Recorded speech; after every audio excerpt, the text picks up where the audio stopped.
Breaking news. Welcome to today's headlines. Nigerian military bombing innocent people in Imo State. Huriwa raises alarm. Nigerian military bombing innocent people in Imo State. Huriwa raises alarm. To my dear listeners from wherever you're listening from, please stay tuned as I read today's news. Civil Rights Advocacy Group, Human Rights Writers Association of Nigeria, Huriwa, as described as spectacularly horrendous and unpardonable crimes against humanity. The burning down of the AK Ututu market and the bombing of also Ihita Ukwa community in also local government area of Imo State by the Nigerian army.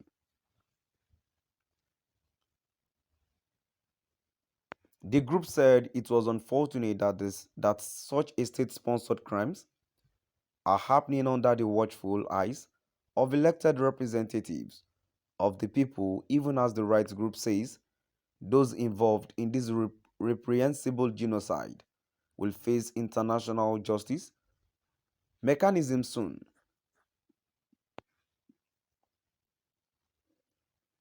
Besides, Huriwa said it is a travesty of international justice and a mockery of the United Nations system that at a time when massive human rights violations and use of extrajudicial killings are occurring in Olu zone of Imo State, President Muhammadu Buhari is sharing a podium with the rest of humanity at the United Nations General Assembly in New York.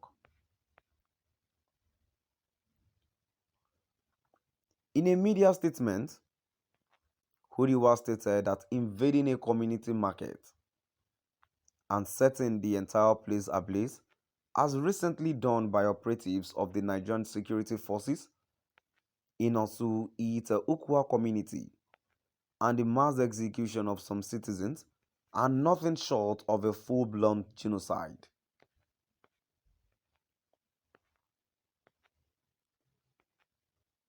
It is a shame of unfathomable dimension on the United Nations that citizens in a part of Nigeria are being executed through extra-legal methodology by the armed forces and the same United Nations that introduced the Universal Declaration of Human Rights in 1948 has offered a global speaking opportunity to the Commander-in-Chief of the Armed Forces that are committing despicable crimes against humanity. We call on the United Nations Secretary General, Mr. Antonio Guterres, to prevail on President Muhammadu Buhari to immediately stop the armed security agents in Olu, Imo State from unleashing venomous crimes against humanity such as the burning down of houses of villagers and their market and firing live ammunition on civilian residents, thereby killing innocent citizens.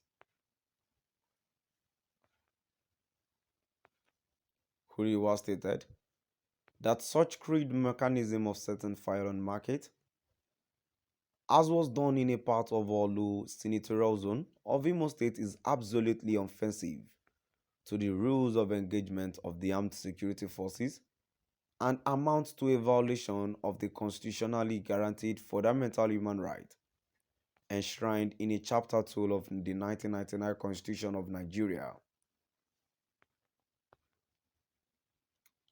Huriwa recalled that Bishop Augustine Ukwama of Olu Catholic Diocese had issued a statement titled "Stop Further Killing of Innocent People and Destruction of Livelihoods."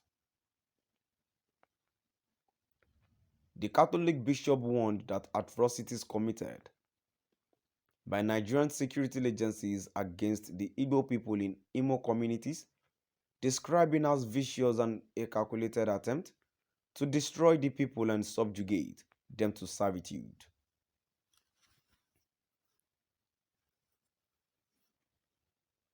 Declaire stated on Saturday, September 17, 2022, armed men alleged to be government security agencies invaded Osu Ihite community in Osu local government area of Imo State. This exercise resulted in the death of some people and the burning down of Eke market, which is the economic mainstay of the people of Osu local government area and other surrounding communities. I have severally in the past condemned the wasting of human life either by state or non-state actors.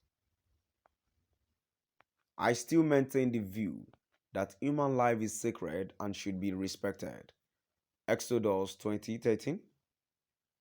Violence begets violence and the cycle continues.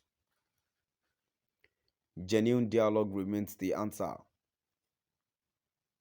My sincere condolences go to all families who lost loved ones during this painful incident. May the souls of these our brethren rest in peace. The burning down of AK Ututu Market has added another sad dimension to our existing bad situation. The inhabitants of these areas are petty traders and subsistence farmers who live basically from hand to mouth. They go to the market to sell their produce and buy food for the day to feed their families. With this market destroyed and their means of livelihood dislodged, I am struggling to answer the following questions. What security threat did Eke Ututu market pose to the society? Did the perpetrators of this mayhem think of how many indigent people would depend on this market for their main source of livelihood? Did they think of the number of children who will have nothing to eat because their parents have lost their sources of income? So my dear listeners, now I've come to the end of our today's news. Please do drop by at the comment